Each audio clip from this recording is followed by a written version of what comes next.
राधाला खूप झोप लागत होती. ती झोपून जाते. रुद्रचं लक्ष तिच्याकडे जातं. ती खूप शांतपणे झोपली होती. काही वेळासाठी रुद्र तिच्याकडे पाहत असतो. झोपमध्ये पण कसली क्यूट दिसत आहे ही. राधा, खरंच तू खूप वेगळी आहेस. तू इतर मुलींसाठी नाहीये. नकळत त्याच्या चेहऱ्यावर स्माईल येते. तो पुन्हा समोर पाहायला लागतो. आता हळूहळू गाड्या पण पुढे जात होत्या. राधा, तू ना एकदम इनोसंट आहे. जे आहे ते स्पष्ट बोलून मोकळी होते. मग समोर कुणीही असो, तुझा हा स्वभाव आवडला मला. तो गाडी चालवत तिचा विचार करत बोलत होता. आणि रुद्र, तू आधी मायराचा विचार करायचा, पण मायरा तुला सोडून गेली तेव्हापासून तू तिचाही विचार सोडला. पण आता जेव्हापासून ही राधा तुला भेटली आहे, तू सतत तिचा विचार करत असतो. तुला किती काळजी असते तिची. आणि तुला राधा तुझ्या जवळ का लागते नेहमी. तुला असं वाटत आहे की राधाने तुझ्यासोबत राहावं, म्हणून तर तिला आज काही काम नसताना कर्जतला घेऊन गेला. त्यानंतर आज रात्री बंगलोरला पण घेऊन जाणार आहे. विचार करत करत तो हसत असतो. काही वेळाने तो राधाच्या सोसायटीजवळ येऊन थांबतो. पण मॅडम खूप गाढ झोपल्या होत्या. तो तिला 3 ते 4 वेळेला आवाज देतो, पण राधा काही उठायचं नाव घेत नाही. तो तिला हात लावून उठवतो. राधा झोपमध्ये. काही यार, मला कोणी नीट झोपू पण देत नाही. सतत झोपमधून उठवत असतात. सकाळी त्या खडूसने उठवले आणि आता टीना तू उठवत आहेस. प्लीज झोपू दे मला. आणि टीना, तुला माहिती आहे त्या खडूसने मला पूर्ण दिवसात किती फिरवले. राधा झोपमध्ये असल्यामुळे तिला कळत नाही की ती अजून पण रुद्रसोबत कारमध्ये आहे. तिला वाटतं ती घरी झोपली आहे. राधाचे बोलणे ऐकून रुद्र जोराने राधा म्हणतो, मी तुझी मैत्रीण टीना नाही आहे, तुझा बॉस आहे. आणि ही कुठली बोलायची पद्धत आहे तुझी. राधा पुन्हा झोपमध्ये. तुम्ही शांत बसा. एक शब्द पण बोलू नका प्लीज. मला झोपायचं आहे. मला त्रास देऊ नका. ती पुन्हा झोपून जाते. रुद्र डोक्याला हात मारते. यार, ही मुलगी ना. तो खाली उतरतो आणि तिच्या साईडने जातो. ती अजून पण झोपलेली असते. तो तिला उचलून घेतो. तरी तिला काही कळत नाही. रुद्र तिच्याकडे पाहत, हिला झोपमध्ये कोणी गोणीमध्ये पण भरून नेलं तरी हिला कळणार नाही. आणि त्याला हसू येतं. तो तिला उचलून पुढे पुढे चालत असतो. तशी तिला काहीतरी जाणवतं आणि ती एकदम खडबडून जागी होते. आणि रुद्रकडे पाहत, सर तुम्ही हे काय करत आहात आणि मला असं उचलून का घेतलं आहे तुम्ही. मॅडम, तुम्ही झोपल्या होत्या. मी तुम्हाला उठवायचा खूप प्रयत्न केला, पण तुम्ही उठत नव्हता. म्हणून मीच उचलून घेतला आणि तुमच्या घरापर्यंत सोडणार होतो. पण बरं झालं तुम्हाला जाग आली. ती त्याच्याकडे पाहत सॉरी म्हणते. तो तिला खाली उतरवतो. ती आत जायला लागणार तोच रुद्र तिला आवाज देतो.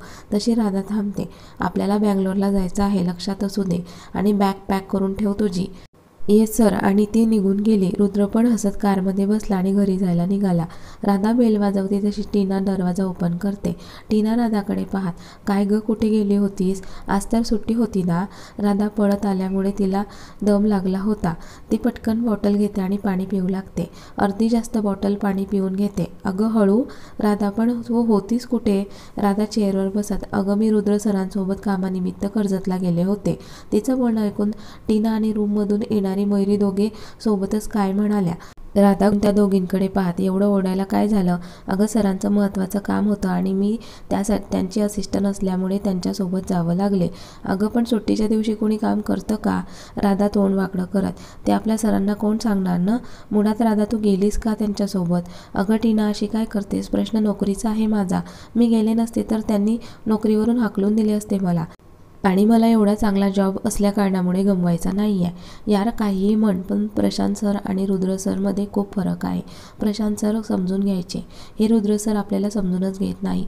खूप काम करून घेतात आपल्याकडून. हो टीना, ते खरं आहे. पण ठीक आहे, आता जे आहे तेच आपल्याला करणे भाग आहे. बरं, मी आलेच फ्रेश होऊन. आणि ती आत निघून गेली. काही वेळाने फ्रेश होऊन बाहेर आली आणि सोफ्यावर आडवी झाली.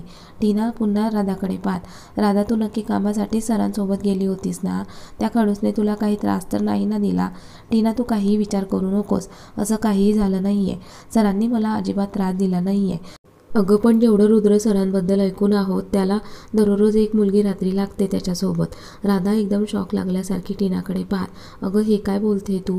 अगं हो, मी जे बोलते बरोबर बोलते. आणि या कारणामुळे तर त्याची आधीची गर्लफ्रेंड त्याला सोडून गेली आणि तिने लग्न केले तर या रुद्रच्या लहान भावाशी, ते म्हणजे प्रशांत सरांची. टीनाचे बोलणे ऐकून राधा घाबरते. तिला आठवते रुद्र तिला मायरा मॅम आणि प्रशांत सरांबद्दल विचारत होता. तिला असं शांत विचारात बसून टीना तिला आवाज देते तशी राधा भानावर येते.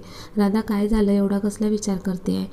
अगं सरांनी माझ्यासोबत काही तसं केलं नाही, पण त्यांना प्रशांत सर आणि मायरा मॅमबद्दल जे काही विचारायचं होते त्यांनी मला विचारले आणि मी पण त्यांना सांगितले आणि उद्यापासून सरांनी त्यांची सगळी कामं मला करायला सांगितली आहे.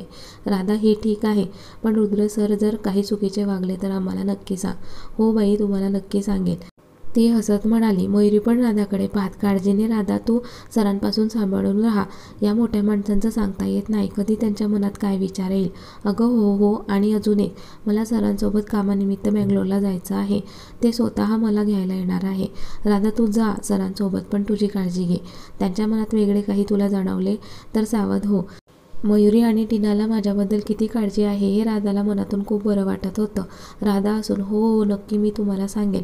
आता मी झोपते थोडा वेळ, मग मला बॅग पॅक करायची आहे. आणि राधा सोफ्यावर आडवी झाली. आज ती पूर्ण दिवस बाहेर होती म्हणून त्या दोघींनी पण तिला शांत झोपू दिले. इकडे रुद्रसुद्धा त्याच्या घरी पोहोचला. खरं तर मायरामुळे तो तिथे जाणार नव्हता, पण त्याचा नाईलाज होता. तो फ्रेश होऊन शांत बसला होता. त्याला सगळीकडे राधा दिसत होती. रुद्र विचार करत, मला हे काय होतंय, सगळीकडे ती का दिसत आहे, पण खरंच खूप क्यूट आणि निरागस आहे. स्वच्छ मन आहे तिचं. राधा खरंच तू सगळ्यांपेक्षा खूप वेगळी आहेस आणि याच कारणामुळे तू आवडली मला. मी कोणत्या मुलीचा एवढा विचार कधी केला नाही तेवढा विचार मी तुझा करतोय राधा. नकळत का होईना तू मला माझ्या डोळ्यासमोर हवी आहेस राधा. तू माझ्याजवळ असली की मला खूप छान वाटतं. काय होतं काय माहिती, पण खरंच खूप छान वाटत असतं. तुला केलेलं किस, त्यानंतर रात्री तू स्वतः माझ्या मिठीत आलेली, त्यानंतर तळ्यात पडली होती तेव्हा घाबरून मला मारलेली मिठी, उफ काय भारी फिलिंग होती ती. तो तिचा विचार करत असतो. तो फोन घेतो आणि तिला फोन लावणार, पण त्याच्या मनात विचार येतो, झोपली असेल ती, मी झोपूनही दिले ना तिला. आणि तो हसत फोन बाजूला ठेवतो आणि बेडवर आडवा होतो आणि राधाचा विचार करत कधी त्याचा डोळा लागतो त्याचं त्याला कळत नाही. त्याला जाग येते ती सकाळीच. लवकर जाग आल्यामुळे तो फ्रेश होऊन जिमला जातो. त्यानंतर घरी येतो आणि आवरून ऑफिसला जायला निघतो. आज तो जरा लवकरच ऑफिसला आला होता, त्यामुळे ऑफिसला कुणीच दिसत नव्हते. तो त्याच्या केबिनकडे जातो आणि मध्येच थांबत राधाच्या डेस्कजवळ जातो आणि तिच्या चेअरवरून प्रेमाने हात फिरवतो आणि हसत त्याच्या केबिनमध्ये निघून जातो. काही वेळाने एक एक करून ऑफिसमध्ये येत होते. राधा पण ऑफिसला येते, पण तिला यायला उशीर होतो. ती आत येताच तिला समजते की रुद्र सर आले आहेत, अशी ती घाबरते आणि पटकन त्याच्या कॅबिनमध्ये जाऊन आजच्या दिवसाचं सगळं शेड्यूल त्याला सांगत असते. ती एवढ्या पटापट सांगत असते की तिला पण कळत नाही ती काय सांगत आहे ते. रुद्र तिच्याकडे रागाने पाहत, मिस राधा तुमच्या मागे कोणी लागलं आहे का. राधा गोंधळून, नाही सर. मग एवढा फास्ट का सांगत आहे, हळूहळू सांग, एवढी कसली घाई आहे तुला. Sorry sir. ती पुन्हा सांगायला सुरुवात करते, पण पुन्हा पण तेच चूक करते. शेवटी रुद्र तिच्यावर जोराने ओरडत, राधा काय आहे, तुला एकदा सांगितलेलं कळत नाही का, हळूहळू सांग. त्याचा आवाज ऐकून राधाच्या डोळ्यात पाणी येतं. ती हळूहळू त्याला परत एकदा सांगते आणि तिचं काम करायला निघून जाते. ती बाहेर येते. तिला खूप वाईट वाटत होतं. राधा तुला पण काय झालं होतं. सर आधी शांत होते, तूच त्यांना एवढा फास्ट सांगत होते म्हणून ते चिडले तुझ्यावर. तू पण ना कधी कधी कशी वागते तुझं तुला कळत नाही. ती तिच्या डेस्कवर जाऊन तिचं काम करण्यात बिझी होते, पण मधूनच तिला तिचं काहीतरी आठवतं आणि ती त्याच विचारात गुंग असते. आणि इकडे आपला हिरो केबिनमध्ये बसून तिलाच पाहत असतो. यार ही मुलगी कसली भारी आहे. राधा खूप वेळ लावला आहे ग तू या रुद्रला तुझे. तो लॅपटॉपवरून प्रेमाने हात फिरवतो. तोच टकटक आवाज आला तसा तो भानावर आला आणि सरळ बसत कमीन म्हणतो. तशी एक व्यक्ती आत येते. त्या समोरील व्यक्तीला बघून रुद्र चेअरवरून उठून त्याला घट्ट मिठी मारतो. मित्रा तू इथे काय करतोय. समोरील व्यक्ती हसत, माझ्या या जिगरीला भेटायला आलोय. रुद्र असून खूप छान, किती वर्षानंतर भेटत आहोत आपण. मला तर खूप आनंद झाला तू मला भेटायला आला म्हणून. अक्षय ना बस अक्षय. तो अक्षयचा हात पकडून सोफ्यावर बसवतो आणि ते गप्पा मारायला लागतात. कसं आहेस मित्रा. मी मस्त. आणि तू कसा आहेस. मी पण मस्त. काही वेळ ते गप्पा मारत असतात. तोच अक्षयला मायराची आठवण येते आणि तो तिच्याबद्दल विचारपूस करत असतो. रुद्रला मायराबद्दल काही बोलायचं नसतं म्हणून तो टाळाटाळ करत उत्तरं देत असतो. रुद्र तू इथे नव्हता तेव्हा मी प्रशांत आणि मायराच्या हाताखाली काम केले आहे. तेव्हा माझ्यासोबत नरेन आणि राधा पण होते. ते दोघं पण त्यांच्या कामात परफेक्ट होते, पण मायराला राधाबद्दल काय खटकत होते काय माहिती. ती राधाचा खूप रागराग करत होती. आता पण मायरा जर ऑफिसमध्ये आली तर सगळ्यात आधी राधाला घराचा रस्ता दाखवेल. रुद्र गोंधळून अक्षयकडे पाहत, अरे पण मायरा असं का करेल. नाही म्हणजे राधाने काही केलं आहे का. रुद्र शांत हो, मी सांगतो तुला. आणि राधाने काहीही केलं नाही आहे. ती तर खूप चांगली एम्प्लॉई आहे. प्रशांतचा खूप विश्वास होता तिच्यावर. राधा दिसायला पण खूप सुंदर, त्यामुळे मायराला रुद्राला असे वाटत होते प्रशांतला ती आवडते, पण असं काही नव्हतं. खरं तर त्या दिवशी प्रशांत खूप विचारत होता आणि राधा पण तिचं काम करत होती. ती 1-2 वेळेला प्रशांतसोबत कामाच्या बाबतीत बोलत होती, पण त्यांचं लक्ष नव्हतं. तिने तसं प्रशांतला विचारले पण होते, पण प्रशांतने काही बोलला नाही. ती पण तिच्या कामात बिझी झाली. मग दुपारी 4च्या दरम्यान एक मीटिंग होती आणि त्या मीटिंगबद्दल ती प्रशांतला सगळे डिटेल द्यायला त्याच्या केबिनमध्ये गेली. तिने टकटक वाजवले, पण आतून काहीच रिस्पॉन्स आला नाही. म्हणून तिने स्वतः दरवाजा ओपन केला तर प्रशांतने त्याची नस कापून घेतली होती आणि तो रक्ताच्या थारोळ्यात पडला होता. त्याला बघून ती घाबरून गेली, पण तिने ऑफिसमध्ये कुणाला काही न कळू देता मला आणि नरेनला सांगून केबिनच्या मागच्या साईडने आम्ही प्रशांतला घेऊन हॉस्पिटलला गेलो. तेव्हा तिच्यामुळे प्रशांत वाचला. हे सगळं ऐकून रुद्र एकदम शॉक होतो, कारण यातले त्याच्या घरच्यांनी त्याला काही सांगितले नव्हते आणि मी तुला सांगणार होतो, पण प्रशांत शुद्धीवर आल्यावर त्याने मला सांगितले होते. यातले रुद्राला काहीही माहिती पडता कामा नाही, म्हणून मी शांत बसलो. पण आज तुला हे सगळं सांगावेसे वाटले म्हणून मी तुला सांगितले. ते बराच वेळ बोलत असतात. काही वेळानंतर रुद्रची मीटिंग नसल्यामुळे तो अक्षयकडे पाहत, मी तुला नंतर भेटतो, माझी महत्त्वाची मीटिंग आहे, एवढं बोलून रुद्र निघून गेला. अक्षय पण त्याच्या केबिनमध्ये बाहेर आला आणि घाम पुसत जात होता. राधाचे लक्ष अक्षयकडे गेले आणि राधा मनात विचार करत, हे रुद्र सर सगळ्यांना त्रासच देत असतात, कधी प्रेमाने वागतील काय माहिती. आता अक्षय सर पण या खडूचे शिकार झाले आहे वाटतं. रुद्र त्यांची मीटिंग संपवून केबिनमध्ये येतो. प्रशांतबद्दल विचार करत असतो. प्रशांत तो एवढा टोकाचा निर्णय घेऊ कसा शकतो, तो विचार करत असतो. तोच त्याला काहीतरी आठवतो आणि तो राधाला फोन करून आत ये सांगतो. राधा पण फाईल घेऊन आत येते. तिला वाटत होतं सरांनी जी फाईल दिली आहे ती त्यांना पाहिजे असेल, म्हणून ती फाईल घेऊन येते. टकटक वाजवते. त्याचा आवाज येतो तशी ती आत येते आणि टेबलवर फाईल ठेवत, सर ही फाईल आहे, तुम्हाला पाहिजे होती ना. रुद्र फाईल घेऊन बाजूला ठेवतो आणि तिच्याकडे पाहत तिला बसायला सांगतो. ती पण शांतपणे बसते, पण मनात विचार चालू असतात. आता हा खडूस काय विचारणार. तो तिच्या डोळ्यात पाहत, राधा मी तुला जे काही विचारेल त्याचं मला खरं खरं उत्तर हवं आहे आणि त्यावर प्रतिप्रश्न मला नको आहे. राधा घाबरत येस सर म्हणते. राधा प्रशांतने आपल्या ऑफिसमध्ये त्याची नस कापून घेतली होती तेव्हा तू त्याला हॉस्पिटलमध्ये घेऊन गेली होती ना. राधा एकदम शॉक होते. तिला वाटत नव्हते रुद्र याबद्दल तिला विचारेल म्हणून. ती खूप घाबरत होती आणि घाबरल्यामुळे तिच्या तोंडातून शब्दच फुटत नव्हते. रुद्राला तिला पुन्हा विचारतो तरी ती शांत होती. आणि काल तू मला मायरा आणि प्रशांतबद्दल सगळ्या गोष्टी सांगितल्या, मग ही गोष्ट का नाही सांगितली. तो तिच्यावर ओरडत तिला विचारतो. त्याच्या आवाजाने ती अजूनच घाबरते. तो उठून तिच्याजवळ येतो आणि तिचा हात पकडून तिला जवळ ओढतो. त्याचे दोन्ही हात तिच्या कमरेवर होते आणि तिचे दोन्ही हात त्याच्या चेस्टवर होते. तिची नजर खाली होती तर रुद्र तिच्याकडे पाहत होता. राधा मी तुला काहीतरी विचारले, त्याचं उत्तर मला हवं आहे. मी तुला हे सगळं का विचारत आहे त्याच्यामागे काहीतरी कारण असेल ना, तेच मला शोधून काढायचे आहे आणि त्यासाठी मी तुला विचारत होतो. असं नाही मी तुला विचारत आहे. तुला सोडून मी ऑफिसमध्ये बऱ्याच लोकांना याबद्दल विचारले, पण मला समाधानकारक उत्तर मिळाले नाही. तू एकटीच होती की तिने निरागसपणे मला बऱ्याच गोष्टी सांगितल्या, पण अपूर्ण सांगितल्या. आता तरी मला सगळं खरं खरं सांग आणि तू जोपर्यंत खरं सांगणार नाही तोपर्यंत मी तुला असंच पकडून उभा राहील. मग तू बघ तुला असं माझ्या मिठीत किती वेळ असं उभं राहायचं आहे. आणि तो तिला घट्ट मिठी मारतो. आता ती रुद्रच्या खूपच जवळ होती. दोघांना एकमेकांच्या हृदयाची धडधड ऐकू येत होती. तो त्याच्या मिठीतून बाजूला होण्याचा प्रयत्न करत होती तर तो त्याची मिठी अजूनच घट्ट करत असतो. राधाचे डोळे काठोकाठ भरून येतात. ती भरलेल्या डोळ्याने त्याच्याकडे पाहत, मला जेवढे माहिती होते तेवढे मी तुम्हाला सांगितले, बाकी मला खरंच काहीच माहिती नाही. ती रडत बोलत होती. तिला तसं बघून रुद्रला वाईट वाटते, पण त्याला खरं कारण शोधून काढायचं होतं. तोच टकटक आवाज आला तसं त्याने पटकन राधाला बाजूला केलं. राधाने पण तिचे अश्रू पुसले आणि ती खाली मान घालून निघून गेली. रुद्रला भेटायला कोणीतरी आले होते. रुद्र आणि ती व्यक्ती बराच वेळ बोलत होती. त्या व्यक्तीचं काम झालं तशी ती व्यक्ती निघून गेली. रुद्र विचार करत होता. तोच त्याचा फोन वाजला. फोन त्याच्या घरून होता. तो फोन घेतो. फोनवरचे बोलणं ऐकून तो निघून जातो. राधा पण तिचं काम कंप्लीट करून घरी निघून जाते, कारण तिला बँगलोरला जायचे होते आणि तिने नकार जरी दिला असता तरी रुद्र तिला जबरदस्ती तिकडे घेऊन गेला असता. तिने तिची सगळी पॅकिंग करून ठेवली होती. खरं तर तिला अजिबात तिकडे जायचं नव्हतं आणि ते पण या खडूसोबत, पण तिचा नाईलाज होता आणि ती गेली नसती तर तिच्या जॉबचा पण प्रश्न होता. ती एकदा तिच्या सामानावरून पुन्हा नजर फिरवते, काही राहिले तर नाही. तिचं सगळं आवरून ती रुद्रची वाट पाहत असते, कारण तो तिला पिकअप करायला येणार होता.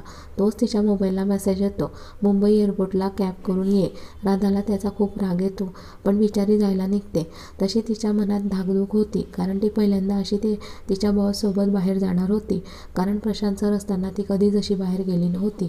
आज पहिल्यांदा ती रुद्रसोबत बाहेर जाणार होती. ती एअरपोर्टला पोहोचेपर्यंत रुद्रचा विचार करत असते.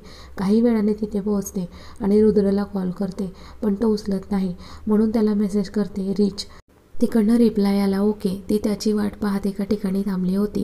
काही वेळाने रुद्र पण तिथे पोहोचला आणि राधाचे लक्ष त्याच्याकडे गेलं आणि ती त्याला पाहतच राहिली, कारण आज तो खूपच हँडसम दिसत होता. ती पानावर तोंड वाकडं करत खडूस म्हणते.